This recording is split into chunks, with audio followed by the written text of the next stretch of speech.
Halo sahabat, Assalamualaikum. Apa kabar? Semoga selalu sehat dan senantiasa bahagia. Terima kasih sudah subscribe dan selalu setia menyimak video-video SLMT TV tentunya tanpa skip-skip ya. Semoga Tuhan Yang Maha Esa selalu memberikan rezeki yang halal dan juga berlimpah ruah serta berkah untuk sahabat semua. Kali ini SLMT TV akan bercerita tentang sebuah film yang berjudul Irumbu Tirai.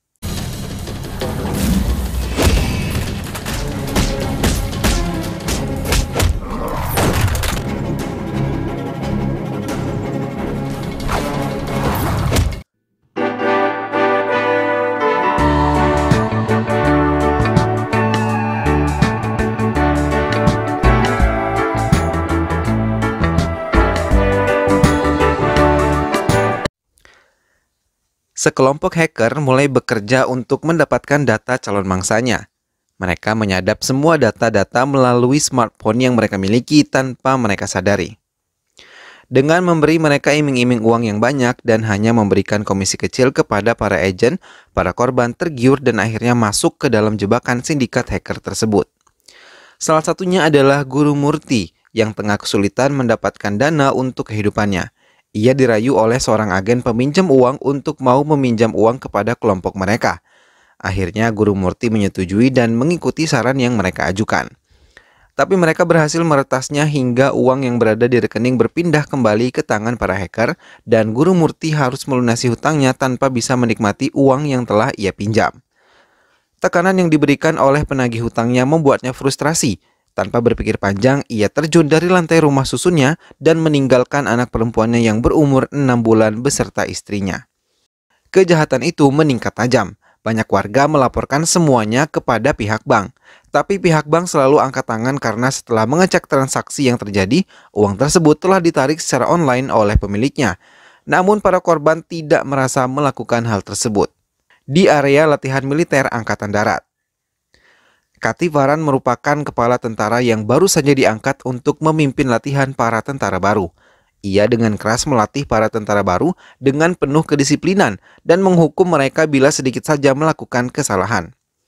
Kativaran yang biasa dipanggil Katir mengunjungi pamannya. Ia merasa bingung melihat pamannya merawat balita. Paman Katir menjelaskan balita tersebut adalah anak perempuan Guru Murti yang meninggal bunuh diri akibat terlibat hutang dan istrinya sedang mengurus asuransi. Aksi hacker itu pun melebar. Mereka telah menipu Stephen Raj, kepala sekretariat kantor Katir. Sementara Katir mengikuti saran atasannya untuk berkonsultasi kepada psikiater dan ditemani pamannya ia menemui Rati Devi, seorang psikiater cantik yang menarik perhatian Katir sejak awal berjumpaan. Stephen Raj yang meminta tolong kepada pihak IT kantornya malah merasa bingung karena dalam waktu 2 detik posisi hacker telah berubah tempat, bahkan berubah negara. Mereka pun berhasil menghabiskan uang yang ada di rekeningnya tanpa tersisa sama sekali. Rati Devi dan Katir semakin dekat karena Katir selalu berkonsultasi kepada Rati Devi. Mereka tidak segan untuk menceritakan apa yang mereka alami selama ini. Kemudian datanglah seorang pria bernama Kesavan yang mencintai Selvi, adik perempuan Katir. Mereka telah saling mencintai dan ingin segera menikah. Mendengar hal itu, Katir menanyakan langsung kepada Selvi tentang kebenaran hal itu. Selvi mengakuinya dan menyatakan kebenaran akan hal tersebut. Katir dan ayahnya akhirnya memikirkan cara untuk mendapatkan uang agar dapat menikahkan Selvi. Katir dan pamannya kemudian mencoba meminjam kepada beberapa bank, namun semua menolaknya. Hingga mereka bertemu seorang yang bernama Abdul, seorang agen peminjaman uang yang tengah membuka lapak di depan semua bank. Abdul memberikan penawaran pinjaman kepada mereka dengan syarat mereka harus mengisi data dengan mencantumkan data-data palsu karena data-data asli mereka tidak akan bisa mendapat pinjaman dari bank manapun. Katir merasa tidak nyaman jika memberinya data-data palsu. Tapi sang ayah Rang suami memujuknya dan mengatakan ini adalah satu-satunya jalan untuk mendapatkan dana untuk pernikahan Selvi. Akhirnya mau tidak mau Katir menyetujuinya. Abdul hanya meminta komisi 10% dari hutang yang mereka ajukan. Dan mereka harus membayarnya dengan menggunakan cek. Katir dan ayahnya menyetujuinya, membayar Abdul dan merasa lega karena mereka akhirnya mendapatkan dana untuk menikahkan Selvi. Namun saat di halaman parkir, Katir bertemu ayahnya yang nampak kebingungan. Setelah menjelaskan, ayahnya mengatakan kalau uang yang ada di ATM-nya tidak bisa diambil. Katir membawa ayahnya kembali ke ATM. Ia melihat pemberitahuan di mesin ATM saldo mereka tidak mencukupi. Mereka akhirnya memutuskan untuk pergi ke bank dan menemui petugas bank. Katir menjelaskan semua masalahnya. Kemudian petugas bank tersebut memeriksa laporan mutasi di rekening Rangaswamy. Petugas bank tersebut mengatakan kalau uang yang ada di rekening telah diambil melalui internet banking. Rangaswamy mengatakan ia tidak mengerti sama sekali tentang internet banking. Ia hanya menggunakan ATM saja. Melihat nasabahnya merupakan korban penipuan lagi, petugas bank tersebut menyarankan mereka melaporkannya kepada kantor polisi dan membawa bukti-buktinya. Katir keluar bank dan mencari Abdul di sekitaran bank yang membuka stand di tempat bank tersebut. Namun ia tidak menemukannya. Katir kemudian menelpon Albert, teman kantornya yang bertugas di bidang IT, dan meminta menyelidiki tentang kasusnya lalu kebenaran yang dikatakan oleh petugas bank. Albert mengatakan semua mutasi tersebut benar dan memang uang tersebut telah diambil melalui internet banking dan telah berpindah tangan. Rati Devi menyarankan menemui teman ayahnya dan membuat laporan dengannya. Katir pun menurutinya. Dengan diantar oleh Rati Devi, Katir menceritakan semuanya kepada polisi tersebut, hingga terbongkarlah kalau Katir menggunakan data palsu. Bukan mendapat bantuan untuk menyelesaikan masalah tersebut, Katir malah disalahkan dan dianggap menipu dan merugikan pemerintah karena sebagai tentara ia malah menipu negara menggunakan data palsu untuk mendapatkan pinjaman dari bank. Polisi tersebut pun mengusir Katir dan memintanya tetap harus membayar semua hutang-hutangnya kepada bank agar tidak menunggak. Rangaswamy yang tidak mengerti permasalahan Katir, ia malah memberi ide untuk meminjam kepada bank lain. Mendengar hal itu, Katir marah dan mengungkit masa lalu ayahnya dan mengusir ayahnya. Albert kemudian menyelidiki nomor HP yang aktif yang telah menarik dana Katir dan memberikan posisi nomor tersebut. Albert mengatakan nomor tersebut berada di daerah menara satelit daerah Triplicane. Sampai di rumah, paman Katir menceritakan melalui teleponnya kalau Rangaswamy mengurung diri sejak pagi dan tidak makan apapun. Dengan cepat Katir masuk ke kamar dan menemui ayahnya. Melihat Katir datang, Rangaswamy segera meminta maaf kepada putranya dan mengatakan dirinya telah meminum racun. Tak lama Rangaswamy tiba-tiba pingsan. Katir melarikan ayahnya ke rumah sakit dan langsung mendapat perawatan dari pihak rumah sakit. Saat sadar, Rangaswamy meminta maaf kembali kepada putranya karena selama ini ia hanya membuat malu keluarganya. Selama ini ayahnya berhutang untuk mengobati penyakit ibunya yang mereka sembunyikan dari anak-anaknya. Mendengar penjelasan ayahnya, Katir merasa sangat bersalah dan mulai membuka hati untuk memaafkan dan menyayangi ayahnya kembali. Selfie yang datang dari Chennai langsung ke rumah sakit. Katir yang melihat HP Selfie meminjamnya dan membawanya ke tempat Albert untuk menyelidikinya. Albert mengatakan telepon Selfie pun telah diretas sehingga semua pembicaraan, foto, video, dan sebagainya telah ada di komplotan hacker tersebut.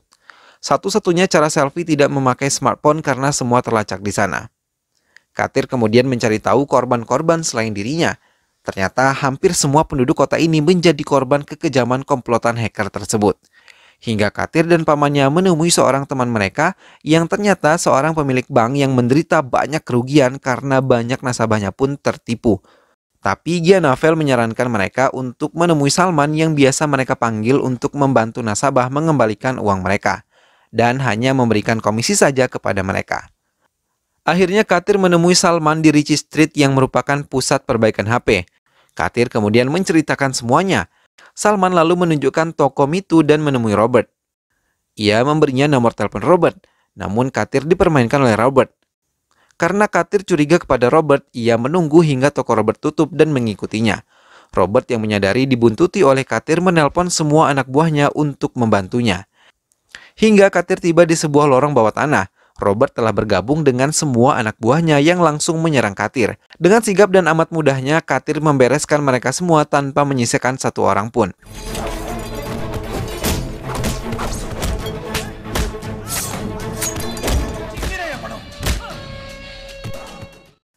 Katir memaksa Robert untuk berbicara siapa dalang dari semua ini.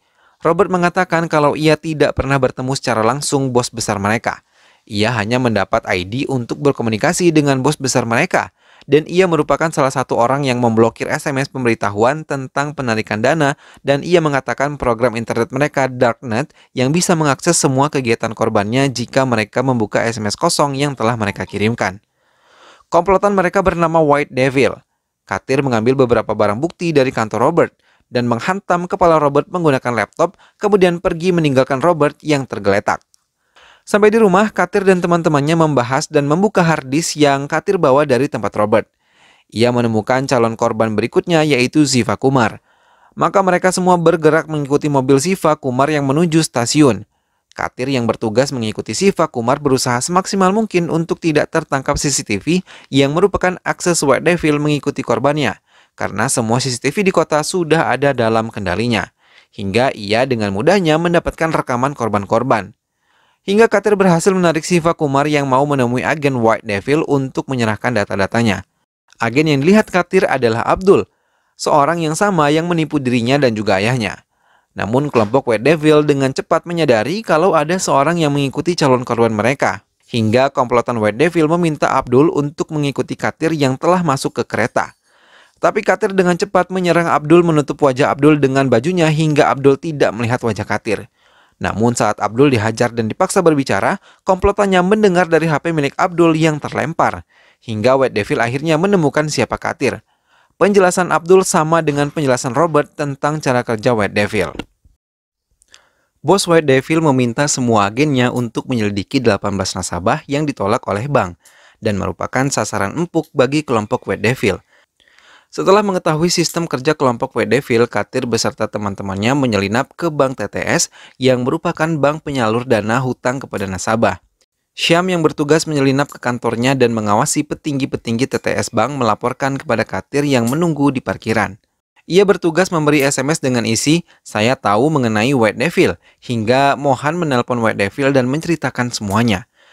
Dari seberang telepon, White Devil memerintahkan Mohan untuk membuang SIM card-nya ke WC dan nanti akan ada agen lain mengganti SIM card tersebut. Tak berselang lama, datang seorang agen White Devil memberikan beberapa chip dan menempelkannya ke beberapa bagian tubuh Mohan. Syam kemudian melaporkan semuanya kepada Katir, sehingga sewaktu Mohan menuju parkiran, Katir segera membawanya masuk ke mobil dan mengambil semua chip yang ada di tubuh Mohan. White Devil memerintahkan anak buahnya mengikuti penculik Mohan melalui chip yang menempel di tubuh Mohan, namun mereka curiga karena mereka tiba di lapangan kosong. Mereka turun dari mobil lengkap dengan pistol di tangan mengikuti petunjuk chip tersebut. Tapi mereka tertipu karena chip-chip yang menempel di tubuh Mohan telah berpindah ke leher kambing yang terikat. Dan mereka kembali terkejut ketika beberapa mobil datang dan menerangi mereka semua. Hingga akhirnya Katir datang menggunakan seragam tentaranya. Kelompok White Devil menyerah karena jumlah dan persenjataan mereka tidak sesuai dengan kelompok Katir. Hingga salah satu dari mereka buka mulut dan mengatakan bahwa mereka adalah yatim piatu yang dibiayai oleh Amarajoti yang bekerja dengan White Devil atau Satya Murti. Setelah mendapat data tentang Satya Murti, Katir langsung membuntutinya ke sebuah hotel. Sampai di lift, Katir langsung menodongkan pistolnya kepada Satya Murti. Namun Satya Murti menghentikan liftnya. Kemudian mengakui kejahatannya kepada Katir. Ia juga dengan cepat mengembalikan uang yang ia curi dari rekening ayahnya melalui jam pintar yang digunakannya yang terhubung dengan M-Banking-nya. Satya Murti mengatakan urusannya dengan Katir telah selesai dan meminta Katir untuk meninggalkannya karena apabila kalau tidak menurutinya, ia mengatakan kalau Selvi sedang dalam bahaya dan mengalami kecelakaan atas rekayasa dirinya.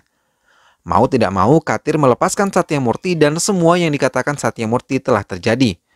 Katir mendapati kabar kalau Selvi mengalami kecelakaan dan dirawat di rumah sakit. Ayah mereka sangat terpukul melihat kejadian itu. Apalagi di saat bersamaan, Katir ditangkap pihaknya sendiri karena pemalsuan data untuk pinjaman dan negara mengadili mencopot Katir dari jabatannya sebagai tentara. Sementara Satya Murti malah mendapatkan penghargaan dari berbagai pihak karena ia banyak menyumbangkan untuk kepentingan orang banyak. Katir yang mengetahui kalau Menteri Komunikasi Vijay Ryan menjadi bagian dari Satya Murti mulai bergerak mengikutinya. Katir mengirim Rati Devi untuk mengikuti Vijay Ryan. Di tengah perjalanan, Rati Devi berhenti ketika ada seseorang masuk ke mobil Vijay Ryan membawa laptop. Namun kelompok White Devil menyadari Rati mengikuti mereka. Ia kemudian langsung menangkap Rati Devi dengan menutup wajahnya dan membawanya ke markas mereka. Sesampainya di markas mereka, Rati Devi malah menunjukkan chip yang ada di mulutnya dan tiba-tiba Katir datang menyerang mereka. Tanpa perlu waktu lama, Katir berhasil melumpuhkan mereka semua.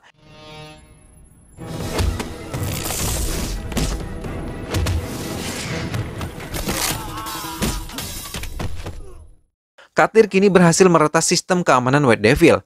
Satya Murti marah dan segera bergerak menyelamatkan asetnya yang lain.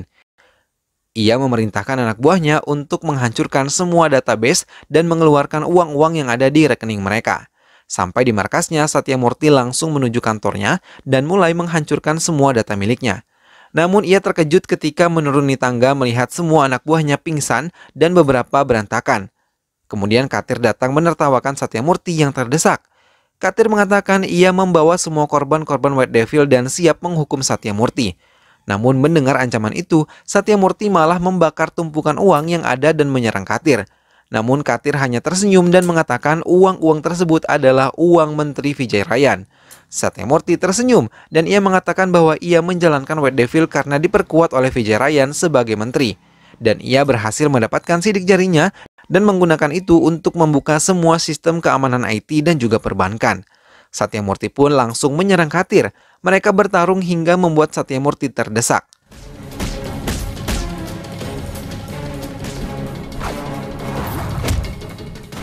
Katir menggunakan kesempatan itu untuk membuka gerbang dan membiarkan semua korban masuk untuk mengetahui dalang dari penipuan itu. Mereka menyerbu Satya Murthy dan memukulinya. Sementara Katir yang berhasil meretas keamanan rekening Satya Murthy mengembalikan semua uang nasabah kepada rekening mereka. Film pun selesai. Nah sahabat, itulah tadi alur cerita film Irumbu Tirai.